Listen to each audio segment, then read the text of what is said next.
Tonight, on assignment, I return to the Somali capital Mogadishu, a city working hard to overcome years of conflict. I can still remember playing as a kid in this area and seeing it now. I mean, I thought a lot more of it would be destroyed. Dan Rivers is in Poland, talking to men and women confronting the crimes of the communist era. Oprawcy, morderstwo, jajem nie życzę kara śmierci, ale żeby oni karę jakoś odbywali w więzieniu za to, co zrobili.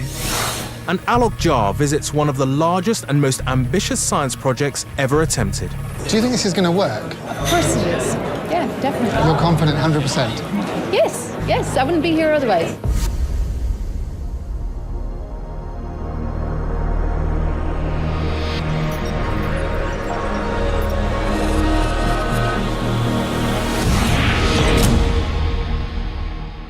Good evening and welcome to the first On Assignment of the year.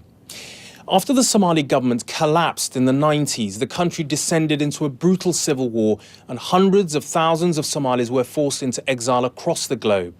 Today, a peace of sorts has returned, as have some of those who fled, passionate to start rebuilding their homeland in the face of a violent terrorist insurgency. I travelled to the capital Mogadishu, the city where I was born, to find out whether this fragile new dawn is becoming a reality.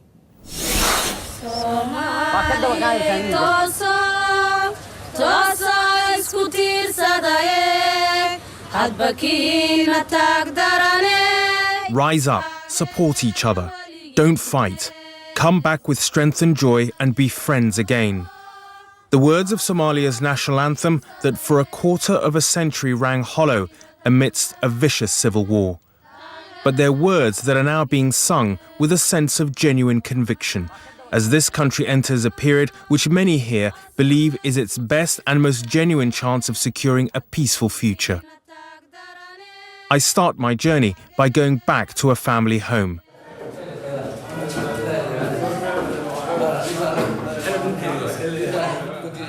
Built in the 60s, it was expanded to house Western diplomats at a time when foreign businessmen, investors and tourists visited and lived in Mogadishu. Seeing it now, I mean, I thought a lot more of it would be destroyed, but I'm just amazed to see that families still living here and at least making some use of the places that we used to live. It's all gone to seed now, lived in by families displaced by the fighting. Okay. The disused swimming pool, a reminder of a carefree life that many once led here. Yeah? The reality today is a far cry from that, but it is changing.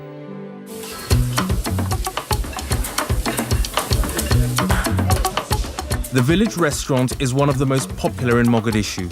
It's booming now, but it wasn't always like this. It was the target of suicide bombings on 4 occasions by the militant Islamist group Al-Shabaab, because its clientele were government employees, businessmen and intellectuals, as well as Somalis returning from the UK, North America, Europe and beyond. That's exactly what Ahmed Jama did. Originally from Hammersmith in West London, he's the owner and founder of the restaurant. He said he came back to show people that one person could make a difference. I still feel that, he says. I haven't lost that hope. But when I ask him if he regretted anything given the multiple bombings of his restaurant, he was defiant.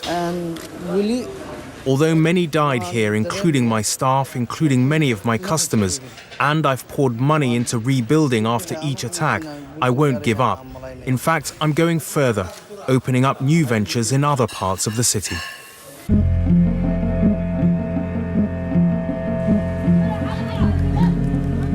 This is a city caught in a fragile moment, emerging into a period of renewal with new buildings and offices springing up, but it's also still haunted by the spectre of violent extremism.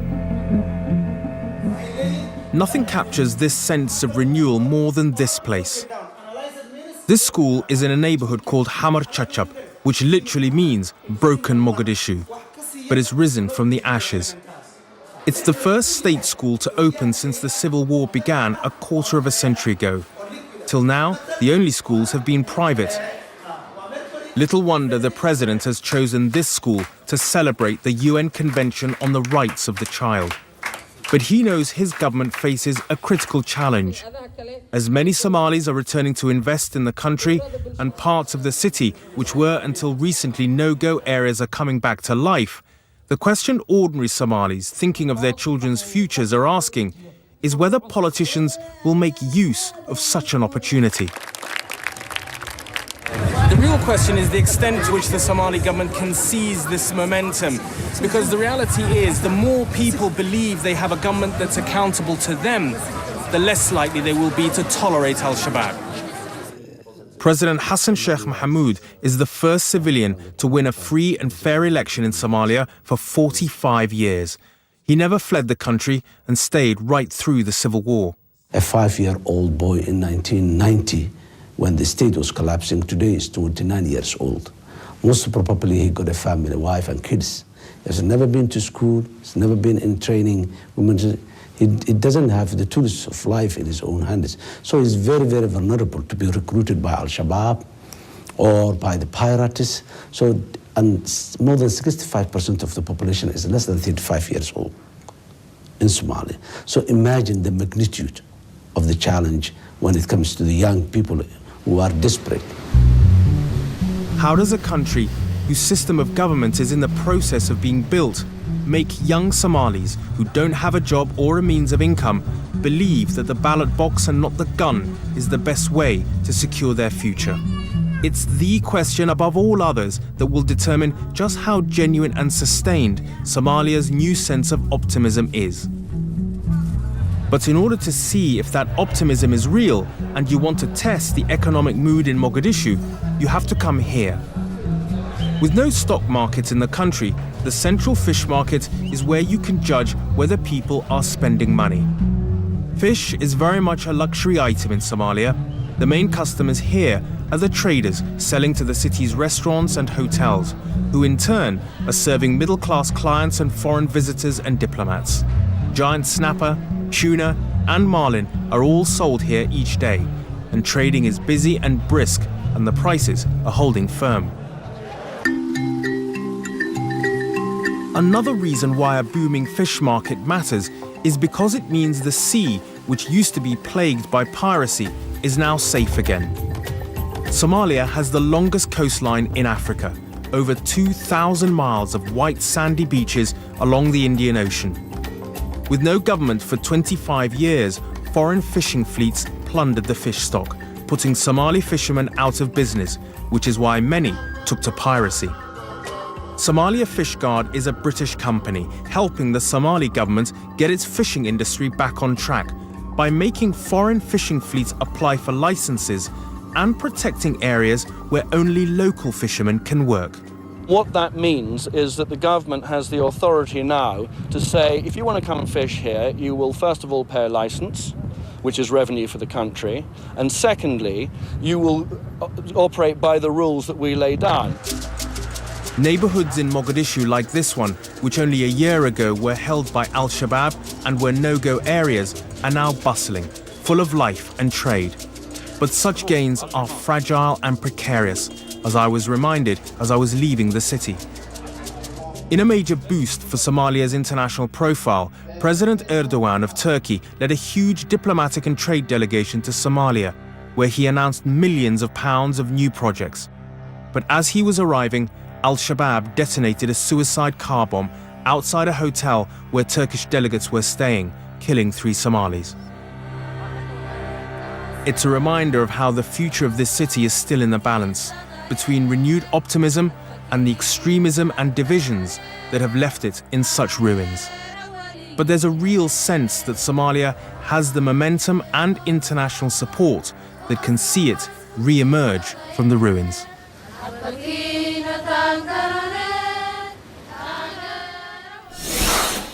Much hope to be found on the streets of Mogadishu.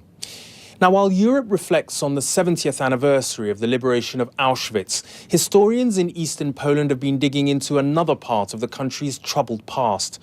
The discovery of mass graves at a prison in the town of Białystok has proved an uncomfortable reminder of the harsh communist regime that Poland faced after World War II.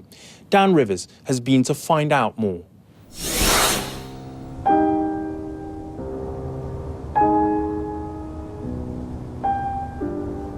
Białystok's harrowing history is evident everywhere in this city. Scarred by the Nazi and then Russian occupations, the suffering of its people didn't stop with the end of the war. Afterwards, they were plunged into decades of repressive communist rule. And as I'm about to find out, the crimes of that post-war regime are still being unearthed inside one of Poland's notorious prisons. Behind these walls, mass murder was secretly carried out, Poles killing Poles as part of a twisted communist ideology. Poland's enemies of the state were incarcerated, executed, and then buried here in mass graves inside this still working prison. Now the search for their remains is starting in the basement, Poland's past finally uncovered, almost 70 years on. They've already taken out 2 concrete floors here, and now they're having to work really quickly because they've only got 5 days to complete this dig. And this room is really redolent with death. This used to be the execution chamber for the prison. Now they're looking for more bodies underneath this sand. They need to dig down about a metre to find what they're looking for. The deeper they go, the more light they need. I watch as the remains of a soldier's uniform are carefully unearthed. A boot and a button identical to those worn by the anti-communists after the war. And the remains of someone's glasses. You can only imagine the horrors the eyes behind them saw in their last moments in this prison basement. All around, bullet casings from the executions. And then later, in a second hole, they start to find the bodies. This one appears to have a bullet hole in the back of the skull. This search has only happened because of the dogged determination of historian Dr. Marcin Zawolski. So this is where the first excavation took place, is it? He shows me the prison garden where his quest for the truth started. This is a place where we were digging. For 10 years, he tried to convince the authorities to let him dig here. Then 18 months ago, that search began. What was your reaction when you first started digging here? I was terrified. I was terrified because I knew that if I don't found anybody here, nobody will believe me anymore. So far, his team has unearthed over 280 bodies at this prison, most victims of Poland's communist government. Victims that would have remained hidden were it not for Marcin's determined search for the truth. It's even hard to talk about this, because we found here many children. Sometimes when we found some small child, I'm starting to think that it could be my child, for example.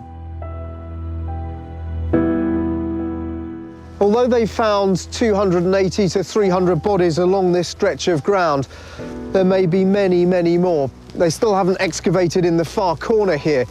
But what's so awful is the utter contempt with which the victims were treated. They were simply thrown into mass graves in a yard where pigs were kept. One prosecutor here described this as a killing field.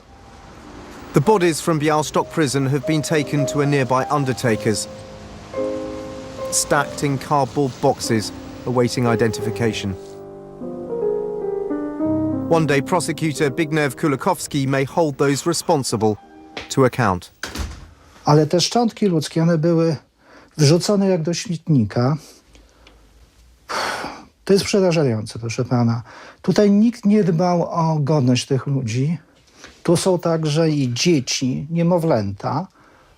Kobieta w ciąży z nienarodzonym dzieckiem, szkielet kobiety, szkielet dziecka.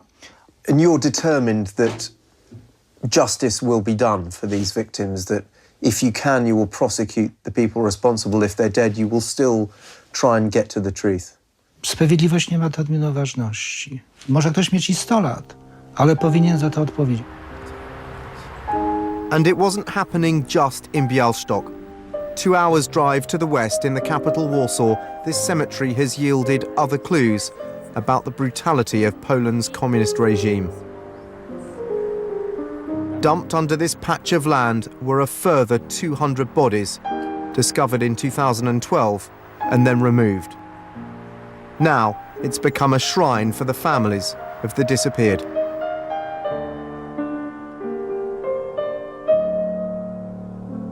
"36 of the victims have now been identified through their DNA, their photos, a glimpse of lives cut short. One of them was Dioniza Sosnowski. This 24-year-old medical student was tried for being an American spy in 1953. His brother Richard was just 15 when Dioniza was sentenced to death. The family never knew what happened to his body, never had the chance to hold a funeral, never had the chance to say goodbye." How do you feel towards the people that took your brother away? Can you ever forgive them? Jak najgorsze wspomnienia mam o nich tego. Jak wspomnę, to oprawcy, mordercy skończono. O. Oni ponieśli, ja im nie życzę karę śmierci, ale żeby oni karę jakoś odbywali w więzieniu za to, co zrobili. 6 decades on, you're clearly still very emotional talking about your brother. It must be incredibly difficult. No strasznie patrzeć tego, co nie żyje. Przepraszam, że nie mogłem mówić, bo to jest wzruszające.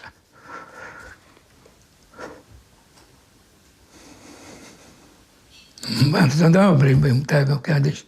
Tego mówił się uczy, bo przyszłość przed tobą. Among the other victims, Elżbieta Blazewicz-Frus's father. He was sentenced to death in 1952 for his role in opposing the communists. She was just 4 years old. Ponieważ potrzebne to było dla mojej tożsamości. Wiedzieć po prostu, gdzie ciało ojca się znajduje, to dało mi jakiś spokój wewnętrzny. Now he's been identified, she will have the chance to have the dignified burial never afforded to her father and countless other victims of Poland's brutal communist regime.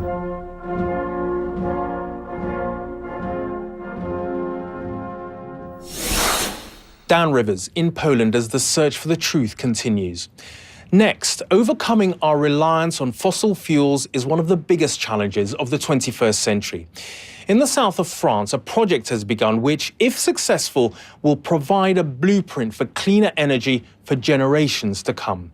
Alok Jha has been to meet the scientists who believe they can make nuclear fusion a reality here on Earth.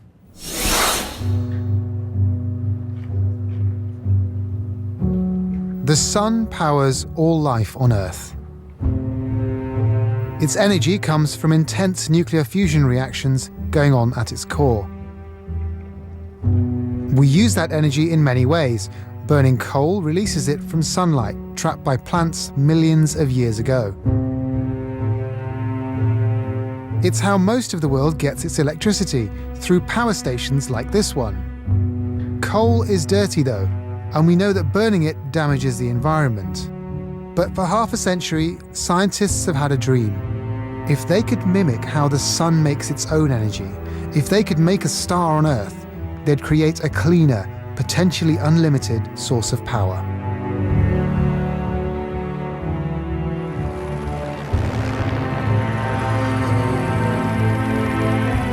Among the forests and vineyards of Provence, that dream is taking shape. This is ITER, the place where they want to try and reproduce the process going on at the center of every star in the universe. Right now, at the heart of our sun, hydrogen atoms at millions of degrees Celsius are being pushed together at unimaginable pressures. Sometimes two atoms come together to make helium and they release some energy. That's how the sun shines, and that's what scientists are trying to recreate in the facility being built below me. This circle traces the shape of what could become the world's first nuclear fusion power source. Creating a reactor big enough to provide power is one of the most ambitious scientific projects ever conceived. The whole site is the size of 60 football pitches. But it comes with one major caveat. No one knows if it will definitely work. Already, the budget, which started at €3 billion, has shot up to $13 billion. The final bill could be far higher. While the prospect of fusion energy powering our homes may be more than 50 years away. It's a gamble on a massive scale, but a gamble with potential. 35 countries are paying for it, including the UK, through the European Union. I'm about to meet the man who's been in charge for the past 5 years, Director General Osamu Motojima. What's been the most difficult thing in the time you've been running ITER? The major risk is the cost and the schedule. So to keep these risks within the understandable level, acceptable level, this is the most important point. To realize fusion energy that is contributing to the future energy of humankind. Generations of scientists have believed in that goal. Steve Cowley is one of them. He runs JET, a fusion reactor in Oxfordshire that's the predecessor to ITER. At JET, they showed they could fuse atoms, but they put in more energy to make the fusion happen than they got back out, which is no good if you want a source of power. It's ITER's job to try and solve that problem. This is a step up from the experiment we have in the UK, JET, and this one is the one that's actually going to do fusion, right? It's going to show the world that all these years we've been waiting for fusion to happen, it really can happen on Earth. If this thing works, we're standing right next to what could be the source of energy for the next several centuries. You know, we don't know where we're going to get our energy from in the second half of this century. And if we don't get fusion working, we're going to be really stuck. We have to make this thing work. To prove it does work is going to be an epic challenge. Scientists have wanted to recreate a star in a box on Earth since the 1950s. And at the heart of ITER is something called the tokamak. This is a ring-shaped container in which they'll boil up the hydrogen gas to millions of degrees Celsius. And they're going to build that right here. Inside the tokamak, that gas will become a plasma. That will be kept in place by superconducting magnets that only work when they're kept extremely cold. So the whole fusion reactor will be put inside a giant fridge that will keep those magnets as cold as space. When the building's finished, it'll be 70 meters high, which is almost as high as those cranes. Fusion power is not entirely without waste. It still has radioactive byproducts, but they stay radioactive for far shorter amounts of time than the waste produced by our current nuclear power plants. To get something like this working requires a complex machine in which every bit of technology tests the limits of engineering. There are parts being built in facilities all over the world. One of the closest is 60 miles south of ITER. This is the 6th radial plate we have done, so we have 35 to do. This factory in Toulon has been purpose-built to make the giant steel plates that'll hold the superconducting magnets together. We are doing a very big machine. This machine starts with a 24-ton ring of steel and takes many months to carefully carve out grooves into a precise shape. And what is this material? Is it for some sort of special steel? Exactly. This is special stainless steel, only manufactured for radial plate or component inside ITER. This is just one of the pieces of the ITER puzzle. There are over 1 million more being made. Superconducting cables from China. The world's largest high-pressure vacuum chamber from India. And tiny diamond plates for detecting particles from Russia. The whole project hinges on whether these parts fit together successfully. It's an international collaboration on an unprecedented scale. Back at ITER, the canteen buzzes with different languages. Over lunch, I met an Irish scientist starting her 6th year with the project. When I came here, we were actually in prefab buildings over on another site, okay? And the whole idea of ITER was still sort of a dream because you can see something really happening. You can go to a site now where the buildings are up, we're pushing in the water cooling, the first components are actually arriving, so it feels real, you know? You walk in there and you actually feel, I am part of this, I am making this happen. Do you think this is going to work? Of course it is. Yeah, definitely. You're confident 100%? Yes, I wouldn't be here otherwise. Not everyone shares that optimism. The project has had serious criticism over its long lifetime and is now far behind schedule.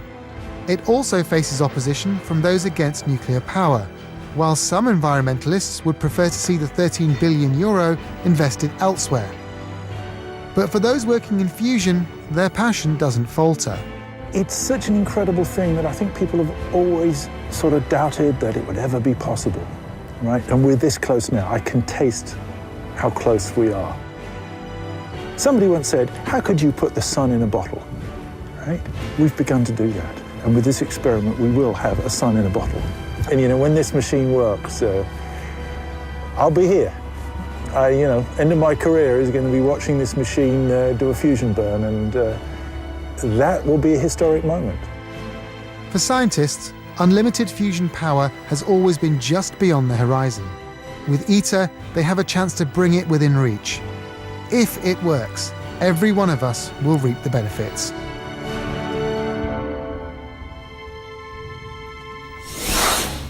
Alok Jha reporting from the south of France. On Assignment returns on Tuesday the 3rd of March. Until then, from all of us on the programme, a very good night and thanks for watching.